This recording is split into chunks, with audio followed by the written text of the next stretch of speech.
Hey everybody, John Malanka with United Patients Group. Be informed and be well. This segment is brought to you by Aspen Green. Aspen Green is just a handful of USDA certified organic hemp and CBD brands, and all of its hemp is grown from the perfect topography and climate found in Colorado. Check out why purity matters at aspengreen.com and follow them on social channels at Aspen Green CBD. Use promo code UPGCBD for 20% off. Welcome back, everybody. This is John Malanka with United Patients Group. Be informed and be well. Today, well, first off, I just want to thank everyone who's been following us, not only since 2011 when we started United Patients Group, but in the last year by doing these podcasts. Many of you have contacted us over the years to help direction, what to do, where to go, what question to ask, what to stay away from, what to avoid. And, it's been something that Corinne and I have taken pride in, launching United Patients Group and being that group, not only for you, the patient, but the family members, but also the doctors. We've invited your doctors in on calls. And so we are the informational site. The topics that we're talking today, we'll get into shortly, but and we're talking about this, and I'll share why. We're talking about this because you, our listeners, have come to us and said, John, we have questions about this, questions about that.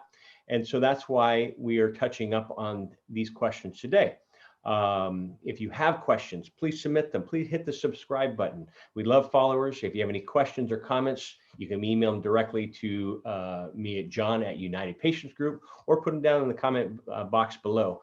Today's guest, this is the new one for us. And so I'm really excited. You have heard me talk about Brad before, pretty much as a third party, but excited to get him on the show. Brad, first off, how are you doing, Brad? Good to have you on. So great to be here, John. Thanks so much for inviting me on. So thanks for joining. So Brad Burge, he earned his BA in Communications and Psychology from Stanford University and his MA in Communications from University of California, San Diego in 2009. Back in Stanford, it was 2005. My apology there, Brad. He directed Communications and Public Relations for the Multidisciplinary Association of Psychedelic Studies, also known as MAPS, from 2009 to 2020, where he engaged daily with journalists and media producers around the world to enhance public knowledge and psychedelic research. Produced the largest psychedelic conference in history, which is the Psychedelic Science 2017 conference, while also developing and evolving MAP's international brand and outreach strategy. In 2020, Brad founded Integration Communication to provide the fast-growing psychedelic industry with effective, ethically based PR and communication strategies that keep them connected with the communities that they strive to serve.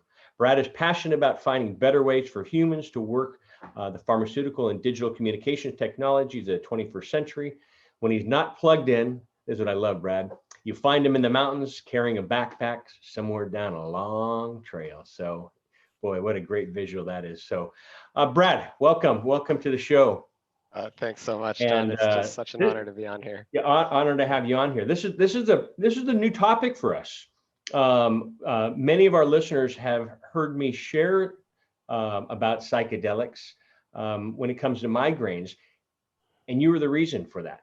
Back in 2000, I want to say 12, maybe 13, Corinne and I were coming back from a cannabis conference in Denver, Colorado, and we were at the TSA terminal, and we saw you there. We said, "Hey, we didn't see you at the conference." And you said, "No, I'm at another conference called MAPS," and I said, "What's that?" And he said, "It was about psychedelics." And I said, "They have a conference on psychedelics?" And he said, "Yeah." And I said, "What do you guys talk about?"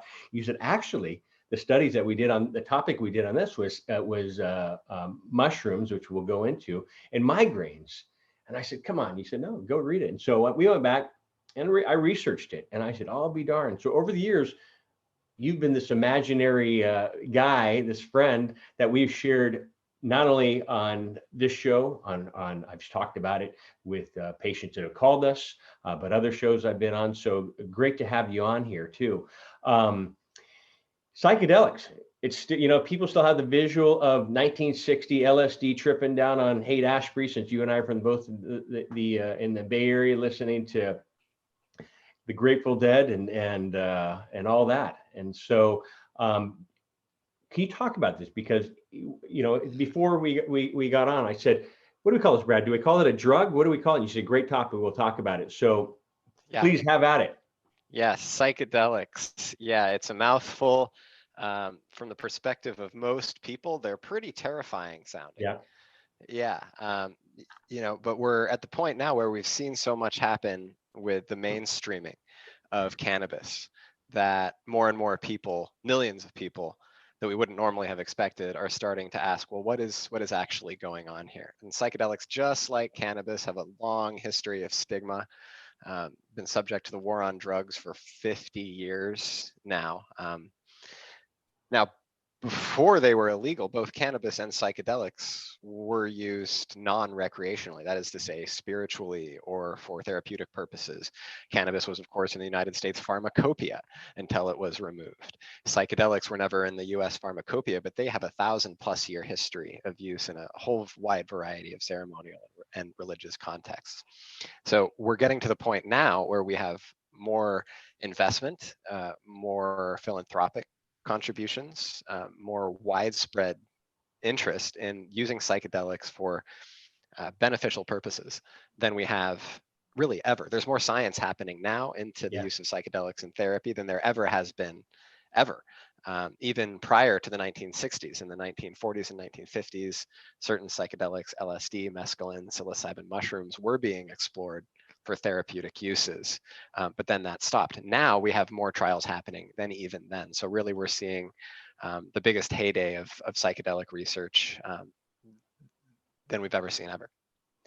And there's, like, as you're mentioning, cannabis was in the pharmacopoeia since 1937 or something like that, and then banned. It was a sketchy topic to talk about. Now everybody and their mother even talking about on Today's Show, Good Morning America, cannabis, the discussion. Psychedelics was like that until recently. People are now starting to talk about it. You're starting to hear it in does it help with PTSD? Does it help with depression, anxiety, depression? And so can you talk about that? One, not only the benefits, but also research, which is happening. And you made mention that it wasn't in the pharmacopoeia here in the US, but it has been used for spiritual events for years. And you always hear about that, and you're hearing more about that now. When it comes to psychedelics here in the US, how many states have legalized it? I believe Colorado are they the only one that is allowing psychedelics right now? If you want to, do you throw everything into that category of psychedelics?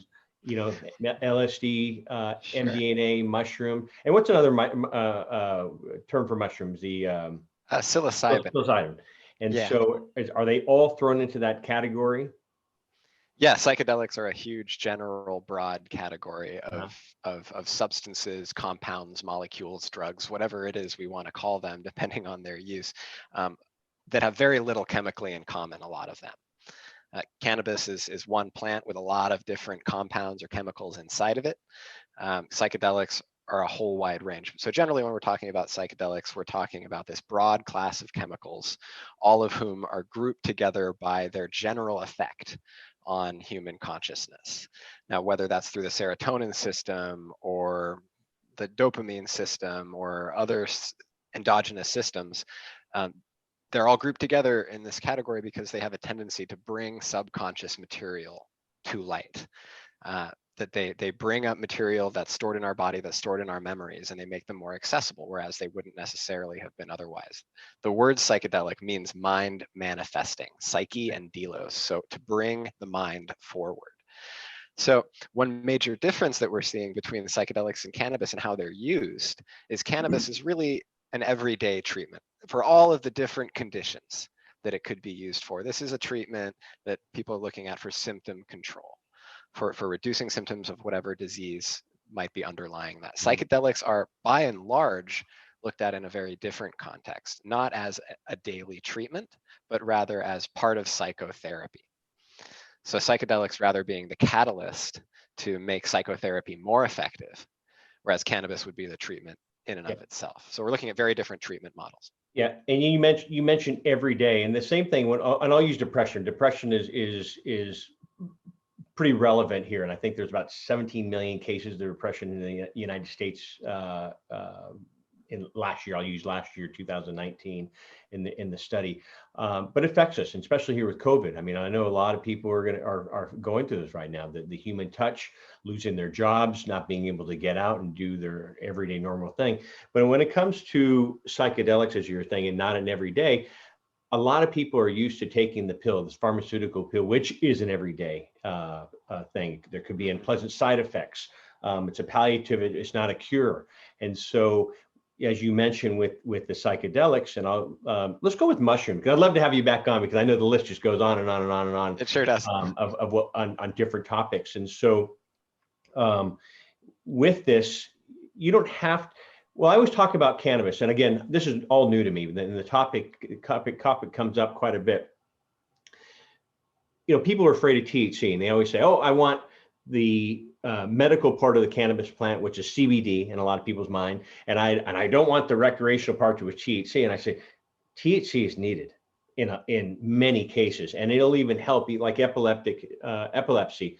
You know, you can have great CBD does work, but add microdosing of THC, and that success rate will go up 70%, coming from 17% with just CBD.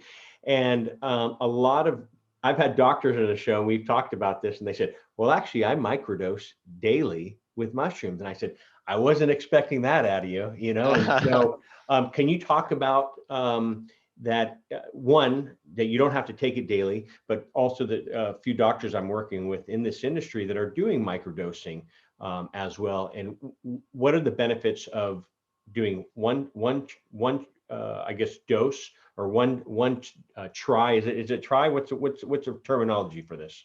Yeah, I guess you'd use it once versus using it on a more regular basis. Okay. Psychedelic therapy, that involves higher doses of the drug. Okay. So that often involves altered states of consciousness, different feelings coming up, and really, from my perspective and the perspective of the folks who've been in the field for the longest, it really requires psychotherapy to be maximally safe and effective. One could go home and just take a full dose of, say, psilocybin mushrooms and hope that the insights that you have are going to be helpful for your depression or PTSD or anxiety. But that's really a lot less likely to be the case without some kind of guidance or support, at least somebody there taking notes for you who's trained in holding that kind of therapeutic space. So the psychedelic therapy model that's most advanced right now, that's advanced in clinical trials and that we're likely to see enter medical practice the soonest, is that model where you go into the clinic and you receive the drug or the medicine right there. You have your whole experience with a psychotherapist, and then you go home, or you stay the night. Then there's follow-up psychotherapy that doesn't involve the drug, or there's preparation psychotherapy. So really, it's mostly psychotherapy, but it's augmented by these powerful drug experiences. Now, microdosing is something that's very new. We didn't hear about microdosing in the 1960s or 1970s. It was all about these big, mind-blowing, mind-expanding experiences. Microdosing has just come up. It's been a naturalistic thing that's happened, is people who are experimenting with psychedelics outside of research or outside of therapy are starting to say, hey, can I turn it down? Can I go about my day? Can I use a small enough of this that it's more like a conventional pharmaceutical? So that provides, some benefits, and the research is still out on this. There's more research happening into microdosing now, slowly but surely. But one of the advantages of that is you're using the lower dose. You're not having as extreme an alteration of consciousness. It may or may not require psychotherapy support around it. You could just go about your day with a very, very small amount of, say, LSD or psilocybin, such that you wouldn't even notice much of a change. This is what we're accustomed to with SSRIs. This is what we're accustomed to with conventional pharmaceuticals. What we get from that is we don't need to go into psychotherapy. What we lose from that is that we lose that opportunity for the deep work that can happen, and it becomes more of a symptom control kind of thing, where you may be able to reduce anxiety for a couple of days or a week following, say, a microdose of LSD or a microdose of psilocybin, but then you have to do it again. And we don't have research. We don't know what happens when people microdose for a long period of time, every few days or once a week. We just don't know what the risks are. We don't know what the benefits are yet. So it's very promising in the sense that it might be cheaper. Psychotherapy is very expensive. And again, it fits this conventional pharmaceutical model. I think we can have all sorts of conversations about whether that pharmaceutical model is actually valuable or not. But really getting at the symptoms versus getting at the deeper cause, I think, is the main. What are researchers currently trying to learn about this and prove? Because you said, there is no research on microdosing. Right. There's most of the research. So we're seeing phase 3 clinical trials. That's the most advanced stage of clinical trials before FDA approval. We're seeing those for MDMA-assisted psychotherapy. That's with the nonprofit MAPS. And then we're seeing psilocybin-assisted therapy. That's with the nonprofit, the USONA Institute, and then also a for-profit Compass Pathways is also working on psilocybin-assisted therapy for depression and treatment-resistant depression. And those are using the full doses of both of those. And that's all here in the US, or is that overseas? It's both. Most of the studies are here in the US. Compass Pathways is located in the UK. I know MAPS has trials all over the world as well. So cannabis, right? Unfortunately, right now, Schedule 1 narcotic. Where does this fall into? All of these psychedelics are also Schedule 1 drugs as well, with the exception of ketamine. So ketamine is what's called a dissociative anesthetic hallucinogen. It's that kind of psychedelic, and it's very different from LSD. It's very different from psilocybin. Very different from MDMA. It's as many of your listeners probably know, it's already available as an anesthetic, and it was approved in 2019 by Johnson & Johnson as a nasal spray for the treatment of depression. So ketamine is a psychedelic. It is also a recreational psychedelic. It is used recreationally, but wasn't it a horse tranquilizer? It's still used as a veterinary and human anesthetic. It's used in dentistry and in surgery. So you said nasal spray. It's a nasal spray. Gotcha. Okay. So it's a take-home. Sorry. So it's a take-home treatment. Okay. Yeah, and it's the first psychedelic that's been approved for the treatment of a mental health condition. Again, very different from MDMA and LSD, but it is technically the first psychedelic to be approved. So with Johnson & Johnson involved, where is Big Pharma involved in all this? Are they, as well as our government, are they looking to say, hey, we want our fingers in this one as well, like they're doing with Epidiolex and Sativex with GW Pharmaceutical? Just in the last couple of years, that is absolutely happening. Okay.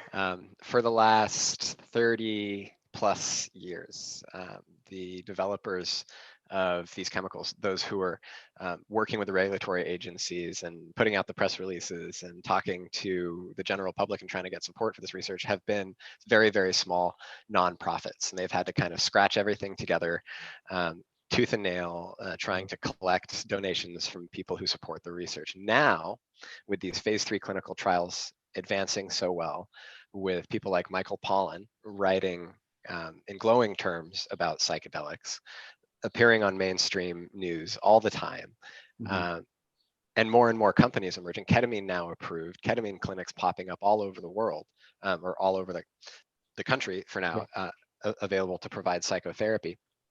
With all of that happening, finally, it's gotten to a point where investors are seeing, oh, this is not just a pie in the sky idea anymore, but psychedelics are really likely going to be the next major breakthrough for modern psychiatry.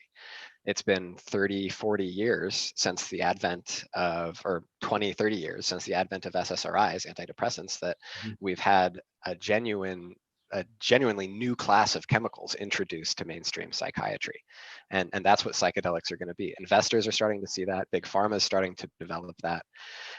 One of the complications with psychedelics is that most of the psychedelics, all of the psychedelics that we know about and have seen for many years and have reason to believe are helpful for the treatment of post-traumatic stress disorder or depression or traumatic brain injury or suicidality or all these things, these are old drugs. These are old chemicals that were originally synthesized 40, 50, 60, 80 years ago, or they're naturally occurring, like psilocybin mushrooms or ibogaine. And so without that profit incentive, that is the ability to patent these compounds, Big Pharma has had to take another route, which is to find patentable new delivery systems. So ketamine can't be patented. That's an old one, such as a nasal spray. With cannabis, that's been happening for a very long time. You can't patent the cannabis plant. You can't patent THC, but you can patent a synthesis pathway. You can patent a non-smoking delivery system. You can patent a patch or an inhaler or a suppository or a pill or whatever it is that you want. And then which we're seeing. And that is likely to happen with psychedelics, is all of these for-profit companies are going to come in and be like, hey, what is the niche? What else can I provide? What does the market need? And that includes not just psychedelic therapies themselves, so certain approaches to using psychedelics in therapy, but all of the myriad ancillary services that are going to surround that. So preparation support, integration support, counseling, retreat centers, medical device manufacturers, distributions, medical associations. There's all of these services and associations that are going to have to be formed alongside of this this industry. You were talking. I want to. Before we go into the effects on the brain, I want to know about guiding. You mentioned guidance here for a second, and as well. And so I have friends here in the San Francisco Bay Area that have met with psychotherapists and had guided MDMA. MDMA. I want to say trips is not a right. It's entering the colloquial. Maybe we can say medical trips now.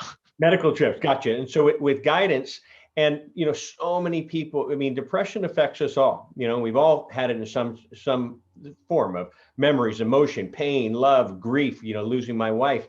But does it bring the body back to balance? And what does it do to the brain? Is it like the endocannabinoid system where it brings the body back to homeostasis? What is it doing to the brain? Great question. So, like we were talking about, psychedelics are a wide class of drugs, and they're doing all sorts of different things pharmacologically speaking. If we're talking about MDMA, it's very different than psilocybin. But in general, there's been some neuroimaging research looking at different psychedelics, psilocybin, LSD, MDMA, and there are some things in common. One of those things is neuroplasticity. Okay. Is the flexibility of the brain. What it looks like is all the compounds that have been looked at that have all the psychedelics that have been looked at with some kind of effect on the serotonin system, especially, may have the ability to increase our neuroplasticity, to allow our nerve cells more capacity for growth, for regenerating, for healing from mental illness, from traumatic brain injury. There's another aspect that's called the default mode network. So I think there's a common misconception around psychedelics, is that when someone ingests a psychedelic, it produces these hallucinations. It adds something to our experience, and that's where these altered states of consciousness come from.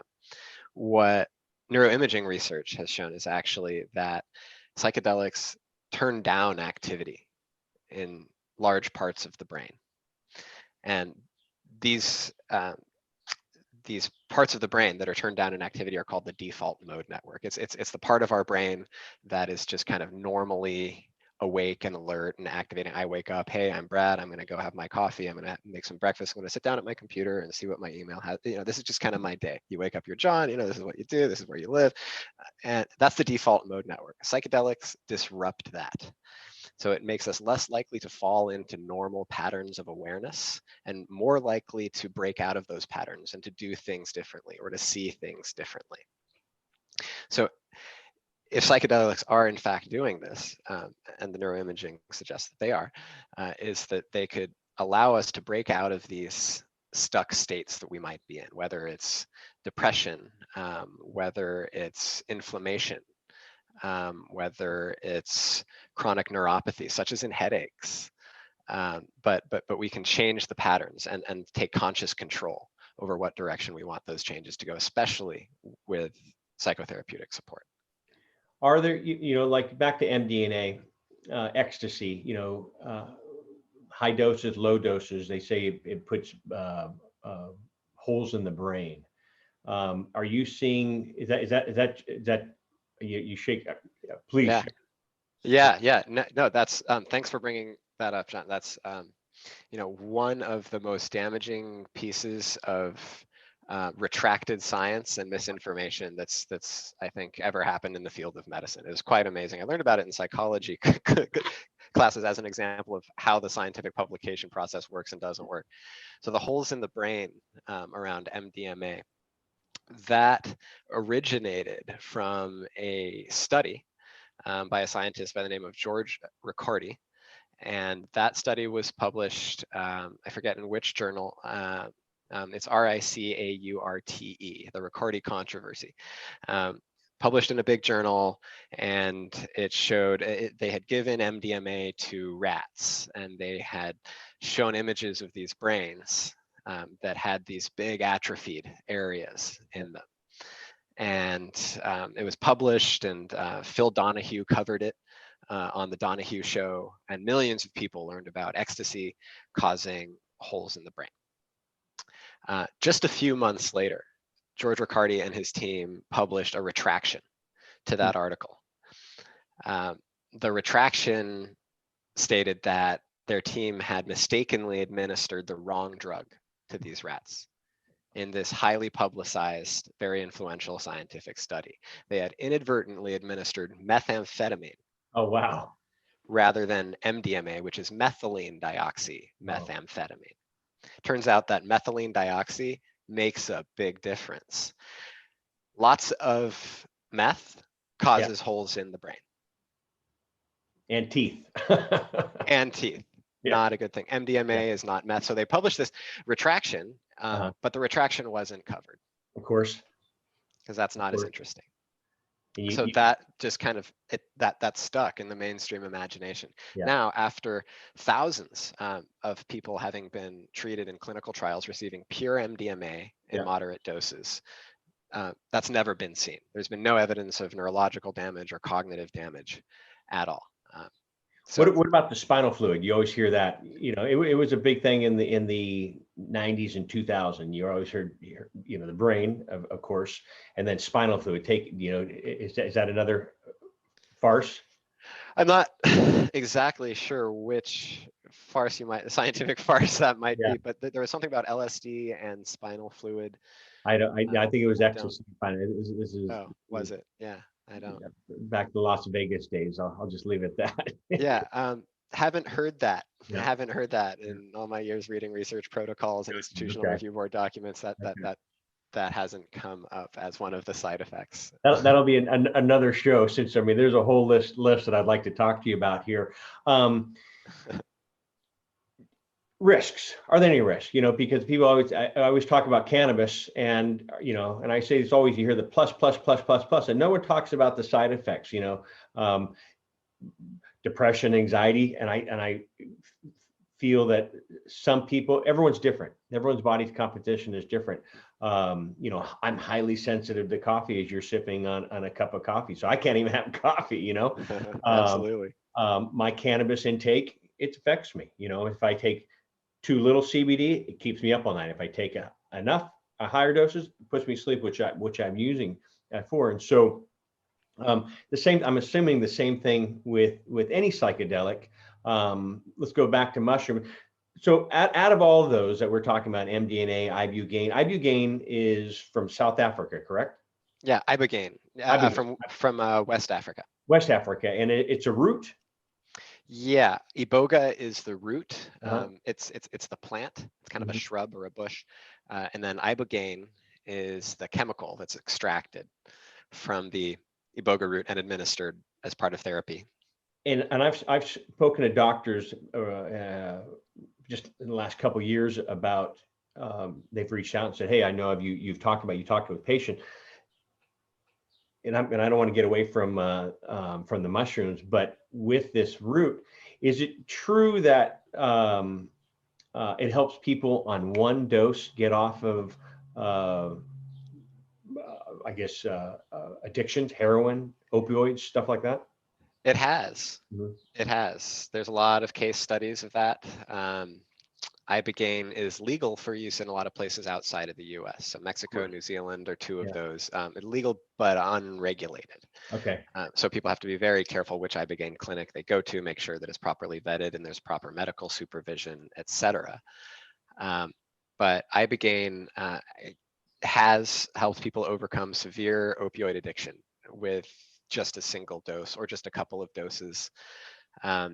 It's in its own class, both pharmacologically very different from LSD or psilocybin or MDMA, and then also as far as the experience, it's a nightmare of a trip, is what I've heard. Haven't done it myself, fortunately. Haven't had the need to in my life, but it can be a 24 or 36 hour very hallucinatory experience. But people come out of these experiences often no longer craving opioids after being addicted to heroin or prescription opioids for years. Again, like you're saying, these don't work for everybody. It is not a cure-all, and with psychedelic therapy, it is really never just the drug itself. It's always the way in which it's done. It's always the preparation, the supportive psychotherapy, and then the integration, which is how people shift their lives. Do they go into more healthy practices? Do they change their relationships? Do they change where they live? Do they shift their goals afterwards? So Ibogaine can be this kind of like instantaneous relief for a lot of people, but if they don't then make a lot of changes, they almost always relapse. So there has to be that continued work. It's never going to be a cure-all for any of these treatments, really. And Ibogaine just can look so dramatic. Sometimes, like you mentioned it, it's not for everybody. And, a lot of patients and friends that I've spoken to over the years, when they feel depression, they feel it's a feeling of weakness. Like, why is this affecting me? And they're afraid to share this. And so it's years of built up sadness and hurt and memories, as I was talking about, and love and grief and war, loss of job, loss of lives, loss of what they mean in this world. And so I think it's great that you're coming on the show to talk about this, because people call us and say, help, have you ever heard of this? Have you ever done this? And so that's why I want to do this, because a lot of people self-medicate, not only with other drugs, alcohol, food, electronics, the list goes on. And so it's not just, I'm just sitting here, overdosing on opioids. It's a mixture of everything too. What are the long-term effects on the brain? Do we know that yet? I know you said we don't know the microdosing yet with mushrooms. Are there long-term or short-term side effects at all? Well, the only source that we have for really long-term data on use would be demographic data. Okay. And a lot of that demographic data, people using psychedelics outside of clinical trials, is going to be skewed, because it's impossible or very nearly impossible to separate groups who are, for example, just using MDMA and not using alcohol, or so on and so forth. There are drug-to-drug interactions with these too. And so there are drug-to-drug interactions, and there's challenges in the statistics too. So for example, when we see emergency room admission statistics and says X number of people were admitted to the emergency room due to taking ecstasy or MDMA, it won't also tell you that actually the reason they were in the emergency room was the alcohol they drank. It's just if they also reported having taken ecstasy, it's an ecstasy admission. Gotcha. So there's that. There's also the fact that often people who use one of these drugs will use multiple drugs, so we can't sort out which risks are from which. But as far as the long-term studies that have been done, two things. One, there's significantly less neurotoxicity or neurocognitive risks than has been touted in the mainstream media for the last 50 years. That's, again, not to say that there aren't risks. There are exclusion factors in the research trials. And there will be exclusion factors for people who want to receive this treatment, different kinds of mental conditions, neurological conditions, cardiovascular conditions. There's all sorts of things that can exclude somebody from being a contender for psychedelic therapy. But in general, the long-term studies are showing that there is just not this long-term risk. The second piece of that is that unlike when you're taking a drug every day, the side effects are just going to be way lower when when you're really just going through the treatment 2 or 3 times. A conventional model of MDMA therapy or psilocybin therapy, you only receive the drug on 2 or 3 different occasions, and the rest is psychotherapy. So any side effects, they're only happening while you're under the influence of the drug. Yeah. Since it's not legal and still a Schedule 1, are these underground psychotherapists that are saying, yes, wink, wink, we do these treatments? Or, I mean, I know, so they legalized it in, I want to say Colorado, right? Is that the only state in our nation that is? Well, yes and no. The legalization, I just want to distinguish from decriminalization. Okay. We have a long way to go before any of these psychedelics are actually legal for adult use anywhere in the US. Decriminalization in Oregon, in Colorado, in the Bay Area, in the San Francisco Bay Area, that's about making psychedelics, especially plant-based psychedelics or fungus-based psychedelics, the lowest priority for law enforcement. So it's following a similar path that we saw for cannabis. First, it was a lower priority for law enforcement, then it was a 0 priority for law enforcement, and then we started to have medical use and available for some people for some reasons, and then we have it available for adults further down the road. Now, I just want to make a note on legal use and legalization around psychedelics is, although there's all this major excitement around psychedelics as being the next cannabis, I can't, just having been in the field and having watched what's happened with cannabis and seeing what's happening with psychedelics, it's not going to be the same thing for a very long time, if ever. First of all, the market for the patient base for cannabis is and has always been way bigger than for psychedelics. We have, I don't know what it is, 50% or 2/3 of the country have tried cannabis. I think it's have two-third mark. Yeah, have tried it at some point in their lives. Psychedelics, maybe 20%, maybe. And admitting it because it's still, a taboo for a lot of conversations. Also, as these things get less taboo, we're going to see more people admitting it. It might be more than that. In either case, it's certainly going to be less than what is out there for cannabis. Yeah. And this being, psychedelics are inherently more I guess you could argue this, but significantly mind altering, and their use in especially large doses requires preparation and support and some kind of guidance. So that means that we're moving primarily towards a world where we have psychedelics available in clinics through your doctor, not as take-home drugs. These aren't going to be over the counter for a very long time. They're also not going to be available retail for a very long time. Just because of their different risk levels and the different ways that they're used. So different ways you use in the different types, and we touched up on just, ketamine, MDMA, I'm mispronouncing it. Ibogaine, what is it? How do you pronounce it? Ibogaine, excuse me. And then mushrooms, then ayahuasca. And so ibogaine, mushrooms, ayahuasca, those are the natural ones. The other ones are man-made, correct? By and large. Yeah, there's also peyote. Yeah, and San Pedro. Those are not being looked at in clinical trials right now, but are gaining more popularity, especially as religious or ceremonial tools. They're both legal for use. That is, San Pedro and peyote are both legal by the Native American Church. There was a book I read in high school. Gosh, it was something Carlos, maybe? Carlos Castaneda, it's got to be. Yes. And there was Me too. there was what was it? He has a whole series, but there was a book. I think he was following an Indian guide, and he ate some peyote, and next thing you know, he was chasing the dog around. It was, I mean, did you read that story? It was so funny. My aunt gave me that book, and I said, I did. and I just, did.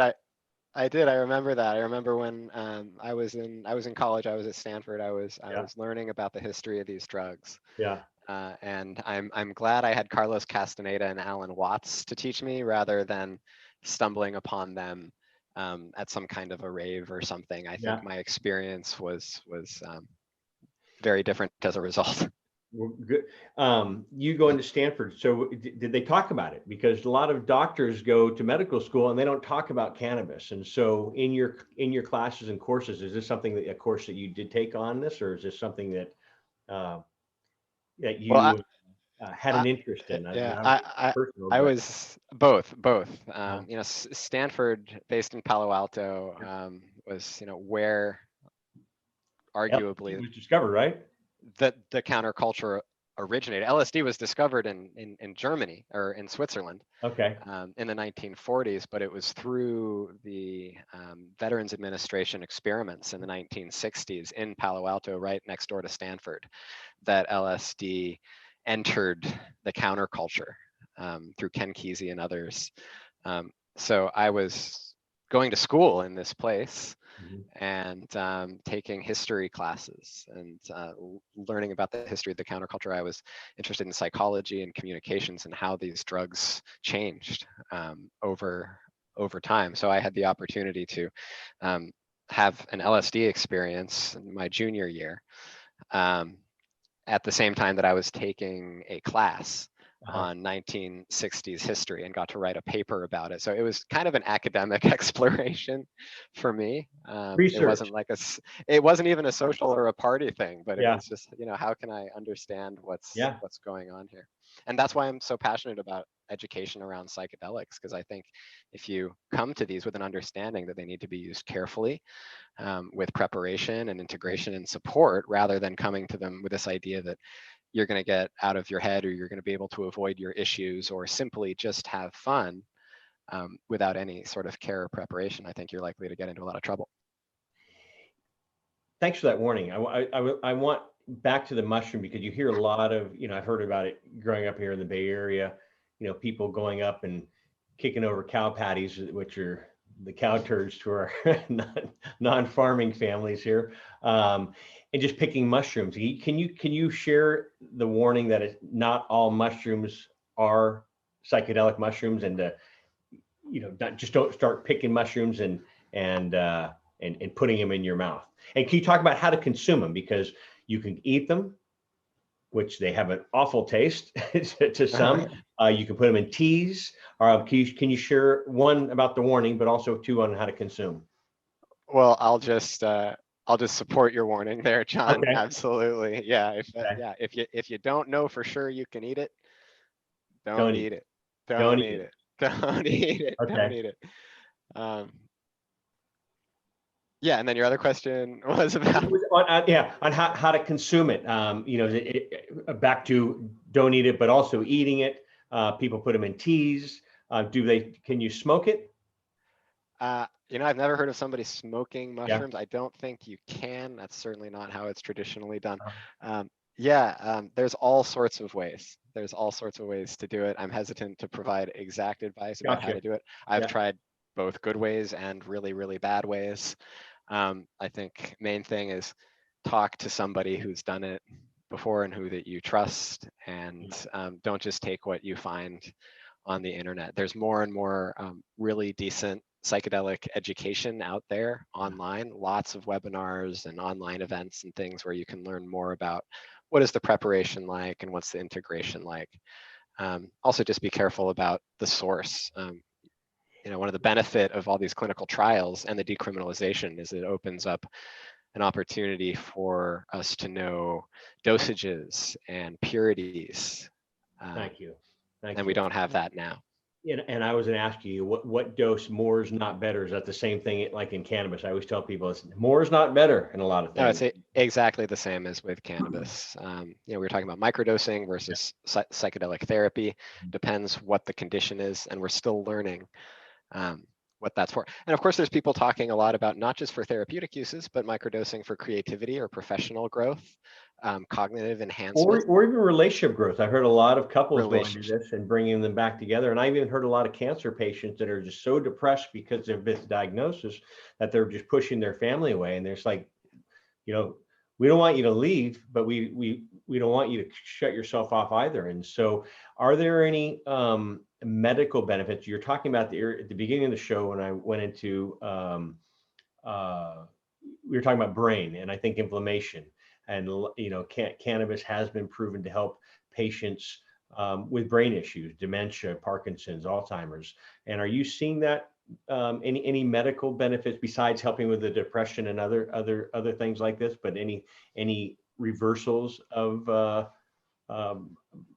I guess brain issue, but I guess depression falls in the same thing there. Right? Yeah, it's so fascinating. The neuroscientific technology and imaging is getting so good now that it's often hard to tell the difference between what is a physical brain disease and what's a mental illness.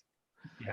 What is the difference between our brains and our minds? And the border there is getting thinner and thinner as far as science is concerned. So yeah, I think we can look at healing depression, healing PTSD, healing anxiety as regrowing neural pathways or changing neural pathways.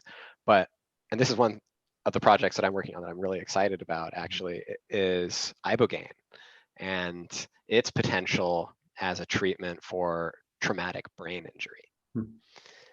So traumatic brain injury, which is very common in especially military veterans, lots of other folks too, first responders, a lot, construction workers. Traumatic brain injury can happen a lot for a lot of different reasons. It's often associated with PTSD, post-traumatic stress disorder, and the actual physical wounding to the brain often go hand in hand. And the TBI element that is often hidden. And the treatment focuses on the PTSD. Oh, this person's depressed. This person can't sleep. This person's suicidal. This person's angry. Let's treat those. And that's where the antidepressants get thrown at people. But which don't always work. Which don't always work. For a third of people, they don't work at all. Yeah. And when they work, they're more or less effective depending on who you are. With ibogaine, there is evidence that ibogaine specifically can help release a compound in the brain called GDNF, glia-derived neurotrophic factor.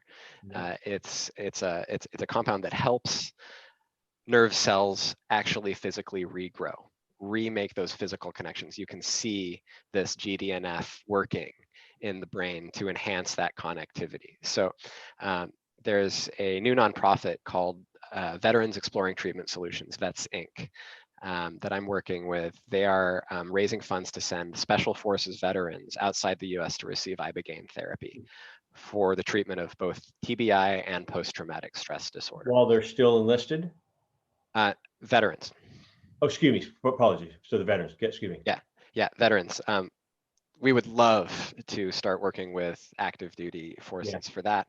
We have some political hurdles to get through I'd say first. And so Vets, this nonprofit is now working with Stanford University, my alma mater. I'm super excited about that, to do a brain imaging study of these special forces vets. So that's Navy SEALs, other special operations veterans, to get brain imaging to see if the benefits that they get for PTSD from ibogaine therapy also have these neurological changes happening as well. So that's a place where a psychedelic is being looked at, not as a mental illness treatment, but as a treatment for a physiological neural condition.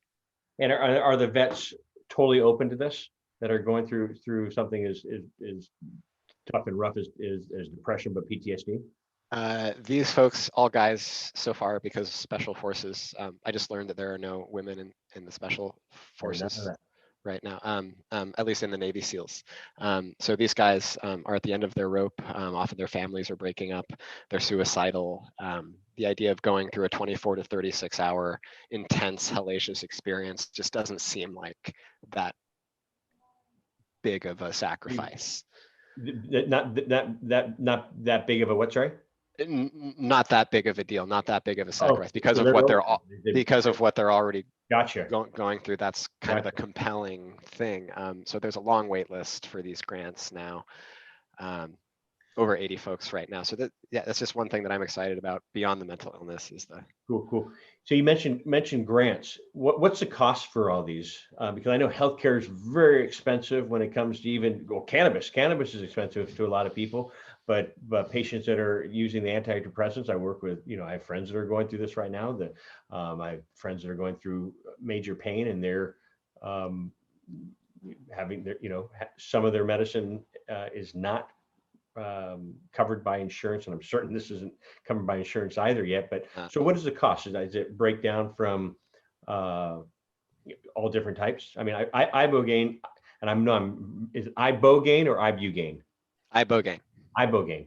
Yeah, I heard it's about $6,000 a dose. Is that correct? That's probably reasonable. It's going to depend on which treatment center you go to. There's also travel costs associated because you have to go outside the U.S. to do it. Very clearly, not a lot of people can afford that, especially out of pocket. So for a course of psychedelic therapy, whether it's ketamine therapy or ibogaine therapy, MDMA therapy is only available in research right now. Same with psilocybin therapy. But as far as ketamine, ibogaine, you're talking a few $1,000s to $10,000-$20,000 for a whole comprehensive multi-week psychotherapeutic thing, depending on the retreat center, depending on the clinic again. So that's a big challenge for the industry.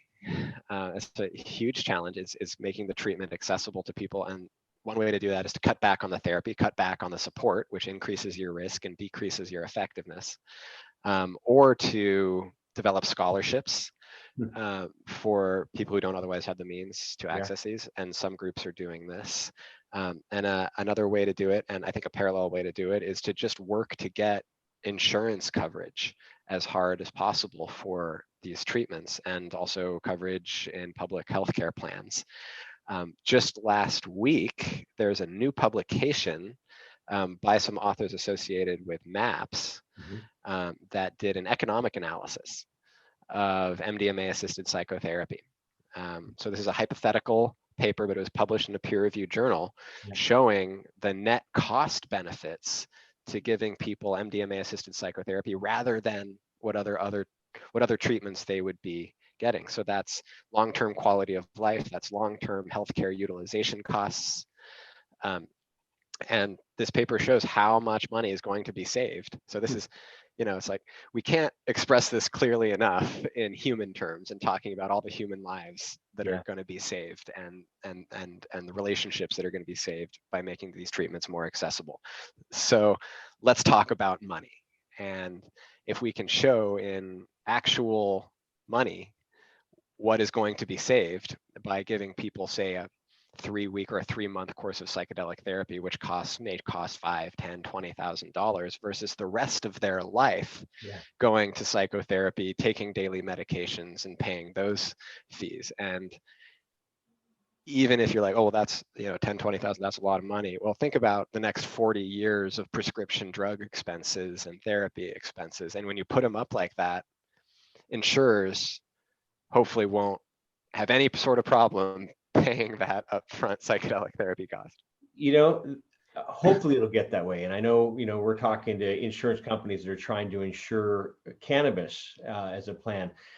Back to preventative care, about 10, 11 years ago, my mom's insurance company called her and said, hey, Ms. Malanka, we'd like to, you're healthy, you haven't been using your insurance, but we'd like to buy you a lifetime gym membership. Pick one of these 5 or 6 companies. And I thought, how brilliant is that? And I guess, and she used it. She used it with a girl. She's 83. Knock on wood. She's still, COVID, she hasn't been in the gym, but she still walks, she'll drive down from the Bay Area down to Southern California to see my brother at 83. And, my brother's like, she's perfectly fine, and so thinking outside the box would be long-term. And I think, to help the patients, help the families, like you say, and long-term costs of healthcare, it almost sounds like a no-brainer. So it does, hopefully that's the goal, and we hit that before it's too late, before we lose more people to depression or suicide, as you were talking about. And I'm certain they all have a different intake. It sounds like ketamine ingesting, is that instantaneous, where eating something like mushrooms, is it like eating something like a cannabis brownie, where it takes 45 minutes to an hour and a half sometimes? It depends on what you have in your system and how your system's built up. Is that the same?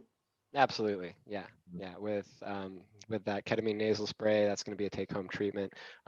There are also a lot of ketamine clinics where you can get ketamine therapy right there, and it's done via. It may be done intramuscularly. It may be done with a lozenge. There's a lot of different ways that ketamine is administered. Injectable, as you're talking about. Yeah, they'll do that in a clinic as well. Physicians have a lot of different ways that they can administer ketamine. It's actually been administered in off-label for psychotherapy for decades. It's just been approved, so now insurance companies will pay for. And Johnson & Johnson is leading the way with ketamine. Well, they're the first. Yeah, they're the first one to get an approval for a patented ketamine delivery system. But most of the ketamine clinics are using generic ketamine, which is significantly cheaper, like by an order of magnitude. So there's still a lot of motivation, a lot of reason for other pharmaceutical development companies, nonprofit or for-profit, to get generic ketamine out there quickly. Well, I'm certain the pharmaceutical companies, once they see that it's a money maker, they'll be jumping into this market like they're starting to do here in Canada. Yeah, and I really want to take this opportunity to just like clarify for all those folks who might be listening and considering seeking out ketamine therapy, is just to emphasize that if there's no therapy associated with receiving the ketamine, it's not going to work as well. And so break that down. So for our listeners, so if there's no therapy. Yeah. If there's no therapy, if there's no preparation support, if there's no support for the emotions or the insights that you have that come up during that process, before, after, or ideally both, I'd seriously reconsider this practice. There's a huge profit motivation for people to receive just a dose of ketamine, come in a month later when their depression comes back, and keep doing that month after month after month after month forever. That is not the real promise of psychedelic therapy. It may help, and it may help a lot for a long time, but imagine if you could just go in once a year, once every few months, once every 6 months. Just know that preparation, that guidance, and that integration is going to save your pocketbook. It's gonna save your time, and hopefully get better insights for you. Great for that. So for treatment, you gave us kind of a timeline, but on a dose, if someone took, I'll use mushrooms again, since we're starting on that. How long is the and I hate saying the word trip, but how long is the experience? Sure, let's go with it. Yeah, mushrooms. If you eat them, just the raw, dried stuff, it probably 30 minutes to an hour for it to come on, and then you're talking a 3 to 6 hour experience. With MDMA, it's 3 to 5 hours, or 4 to 6 hours. LSD, it could be 8 to 10 or more. Do you do, back to the LSD thing? I'm bouncing out, because this is really, and I know probably our listeners are hanging on the edge of their seat. And so flashbacks. Do you ever get because you'd always hear LSD flashbacks? Is this something that happens with other psychedelics? Well, flashbacks as a negative like as a negative side effect haven't Yeah, I been mean, because yeah. when I was in college, you'd be out with some buddies, and they're like, I said, "What's going on?" And they say, "I think I'm having. I tried LSD, 3 weeks ago or a month ago, and I'm feeling that again." It's how long does it stay in the system? Yeah, it doesn't stay in the system for long. Okay.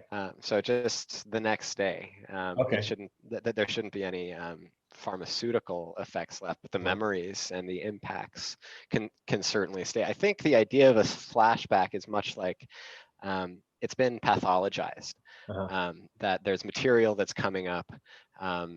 There are maybe neural connections that have been made, or memories that have come up as a result of the experience that haven't been fully processed yet. Yeah. And so people see these insights as these things that come out of nowhere, but maybe it's your mind telling you that there's some other aspect that needs to be addressed.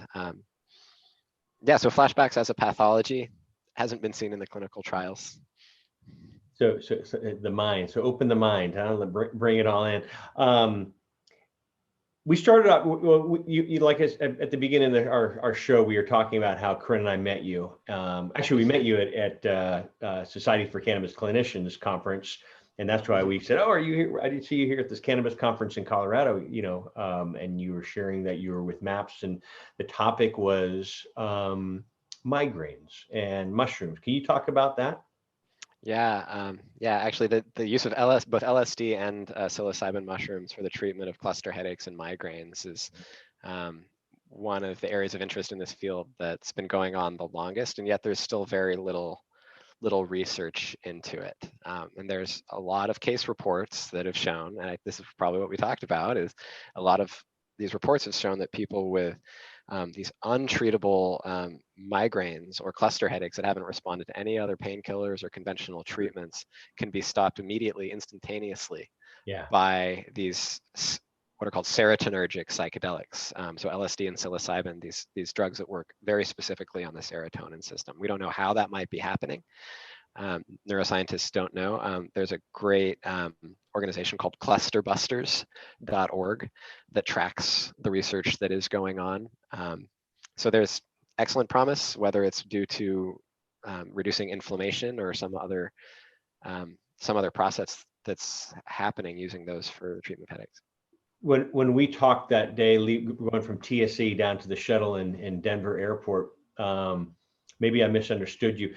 Was it shutting off a receptor in the brain that is bringing that pain for a migraine headache? That may be. I'm not aware of any neuroimaging research that's specific, but it's certainly working on the serotonin system. Yeah. How does someone find? Well, first off, for our listeners too, I have to do a disclaimer to protect Brad as well as myself. This is for informational purposes only. So, so this doesn't replace a one-on-one with a medical professional. And then leading into that, how does someone find someone? I mean, is it not I was saying the Yellow Pages phone book? No one knows. I mean, that's our old school. But do they go online and say, type in psilocybin therapist, like you do like a psychotherapist? I mean, what are they looking for? Well, you got to know what's legal and available at this point. Okay. Right now, the only legal psychedelic therapy in the US is going to be ketamine assisted therapy. Gotcha. That's the only one. The others, MDMA assisted psychotherapy for PTSD, psilocybin assisted therapy for depression, those are still in clinical trials. So the only way to receive that is to get involved in one of those clinical trials. Legally. That's right.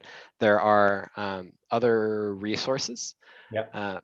So one thing to look for is integration, psychedelic integration providers.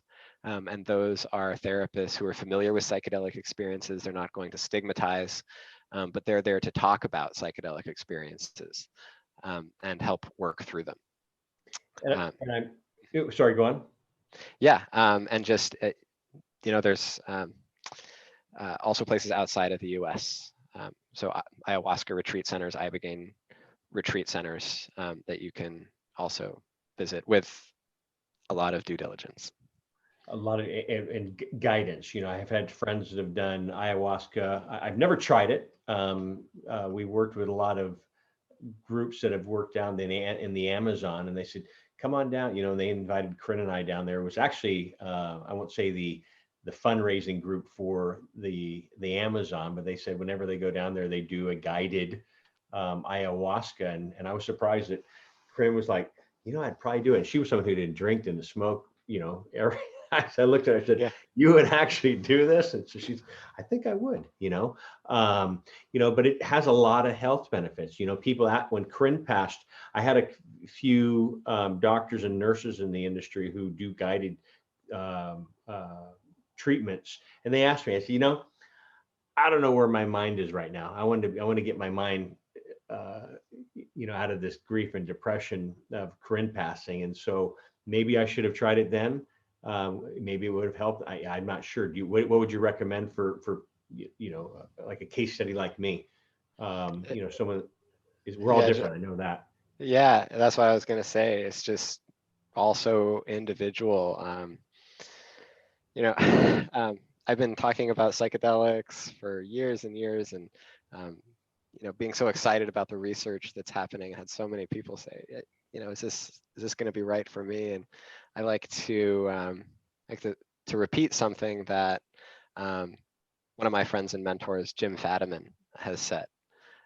Old school psychologist from Stanford, and has done a bunch of microdosing research actually. And what he says is, if you can think of any reason not to do psychedelics, any at all, don't do them. Don't do them. Don't do them. Yeah. Now, lots of other folks are going to have lots of other opinions on that. Yeah. But that for me is a mental test. Is, you know, do you have a resistance here? If you have a resistance to it, explore that first. Because if you go into a psychedelic experience not wanting to, Yeah. it's not going to be as effective, and it might be very difficult. So I think just like be aware of what your intentions are going into it. I think a lot of people ask that at the beginning of the pandemic, actually. This is, you know, all of this crazy stuff happening in the world, is now a great time or a terrible time to be using psychedelics. I think it varies widely depending on the person. For some people, it's going to be a great time. Open up that plasticity, be ready to receive new information and make adjustments to your lifestyle and your relationships. Or that's going to open things up even more. I'm going to become too sensitive and I'm going to get overwhelmed. I just need to focus on what's right in front of me. That might be the right choice for people too. So I think it's consultation with a therapist, a friend, somebody who's familiar with psychedelics and the experience before making that decision. If someone's doing this with a guided shaman, because I have friends that have done this with shamans, and they've done one-on-one, but they also done, you know, group in the what do you call it, the sweat lodge. Mm-hmm. And they've done it with numerous others, and so, you know, with the guidance. So I just think, you know, for our listeners, research them, because it is interesting. It definitely is interesting. Can you talk about misconceptions? I mean, because everyone, you know, has this mind thought, you know, of what, even with cannabis, and now people are like, oh, I didn't realize that. Now, I mean, everyone's talking about, I have hiccups and I use cannabis. You know, I mean, everyone talks about it, and it's free flowing. Even my mom goes to church 6 days a week, and to hear their little luncheons, and people are, the topic is cannabis. And one of her girlfriends who said, I just found out that she's had headaches for years. And I said, Mom, I know she doesn't even drink, and she knows she's not into cannabis, but she may want to research mushrooms.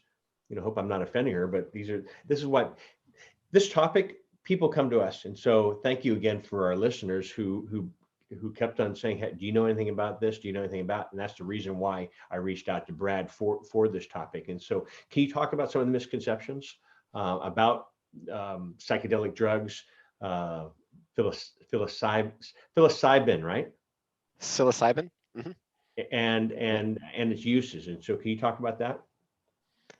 Just generally, you know, I think the biggest misconception is that they're a cure-all. Is that one experience is going to be enough to reduce the PTSD symptoms or the depression symptoms, or to get somebody off of opioids.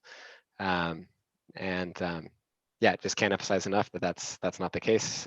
Conventional pharmaceutical psychiatry wants us to believe that there are these cure-alls out there. There's these keys that fit in the locks of our brains, and they'll just turn, and that error in our brain will be fixed. That's not the model that psychedelic therapy is working on. It's about creating the experience and the support that people need to make those changes themselves in a lasting way. So it's not going to be the drug. If anybody comes out and says, I've got the psychedelic that's going to cure you of X, Y, or Z, I'd just be very skeptical. I recently heard a speaker talking on this, and their exact thing is, it's not the mushroom that's going to unlock the depression. It's the patient that has the key and able to do that. And so for you to bring that up, follow up on that I appreciate that too.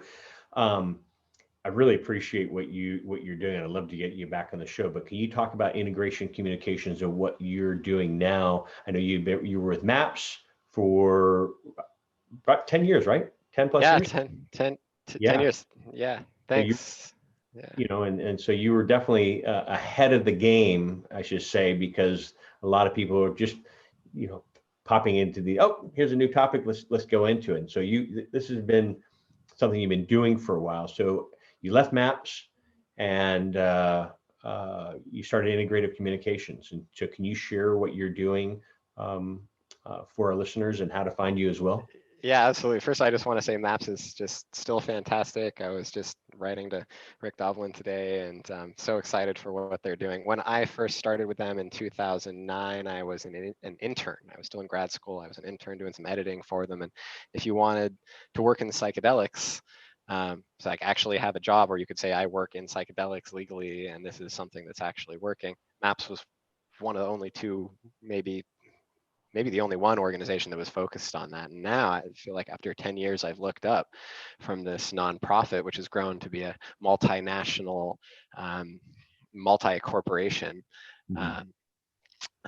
with studies all over the world, that this whole field has emerged, this whole industry, this whole, hundreds. There were 400 plus psychedelic businesses, including ketamine clinics, last time I checked. And that's huge. So with MAPS just advancing full steam towards the finish line with MDMA assisted psychotherapy, we just raised $30 million for the capstone campaign to complete that. It just feels like there's so much happening in the field that I want to be able to help these other groups too that don't have the resources to have a whole communications program. And that's new companies who are, that is pharmaceutical companies or retreat centers who are just learning about psychedelics and how to communicate about them in a responsible and transparent and ethical way. And then there's also companies that have been around for a longer time that are trying to expand.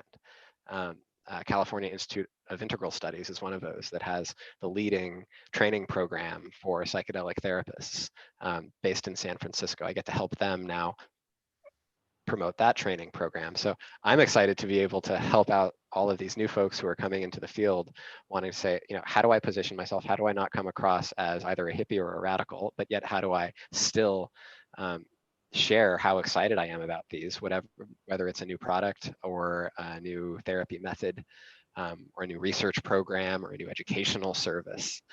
So I'm just learning about all of these new folks in the field and doing what I can to help them get the word out.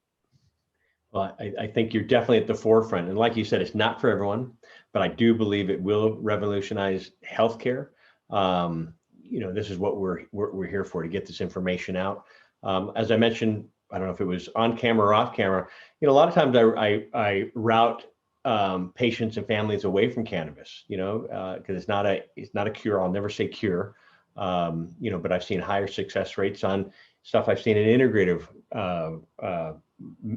oncology, functional medicine, acupuncture, meditation. And because of you, and really because of you back in 2011 or 12 or 13, when we had that walk from the, in the terminal, this has been in my toolbox to share with people. Go do some research. I don't know much about it, but do some research. And that's why I wanted you on the show. And so I really appreciate you taking time to be on, and thank you for our listeners for keep on poking me and say, here are some other topics. So if you have other topics that you want us to cover, this is what we're here for. This is why I do this podcast. Brad, do you have any final words, closing words you want to share with our listeners? Just thanks so much for bringing psychedelics into this conversation. I really do think they're the next big promising thing. It's still not too late. We're still at the very beginning of this field. So thanks for covering it now. There's a lot more stuff coming down the runway as far as psychedelics are concerned. So I just can't wait to keep sharing that. Cool, thank you. And how can they get a hold of you? Integrationcommunications.com, got a contact form right there. That's probably the best way. Brad at integrationcommunications.com. Please feel free to reach out. Would love to chat with people about this field. Awesome. Brad Burge, thank you so much for being with us. And everyone, for our listeners, for spending another hour with us as well. This is John Malanka with the United Patients Group. Be informed and be well, and we'll see you soon. Thanks again, and leave your comments below and topics that you want us to cover. We'll see you soon. Bye-bye. Hey everybody, John Malanka with the United Patients Group. Be informed and be well. This segment is brought to you by Aspen Green. Aspen Green is just a handful of USDA, that's right, USDA certified organic hemp and CBD brands, and all of its hemp is grown from the perfect topography and climate found in Colorado. It is a family-owned business and is deeply committed to the science of providing only the purest hemp and CBD products for the best results and most beneficial experience. Its mission is to bring the therapeutic value of pure, organic hemp and CBD to people who seek supplemental relief through the use of healthy, natural products. Aspen Green is free from toxins and runs up to 8 different lab tests from bona fide third-party labs throughout its product line. It holds in high regard 3 foundational principles that guide every aspect of their business, actions, and interactions with their customers, partners, as well as their community. These are quality, integrity, and transparency. These will always remain at the hearts of their efforts to bring their beneficial products to consumers. Check out why purity matters at aspengreen.com and follow them on social channels at Aspen Green CBD. Use promo code UPGCBD for 20% off. Again, UPGCBD for 20% off at aspengreen.com.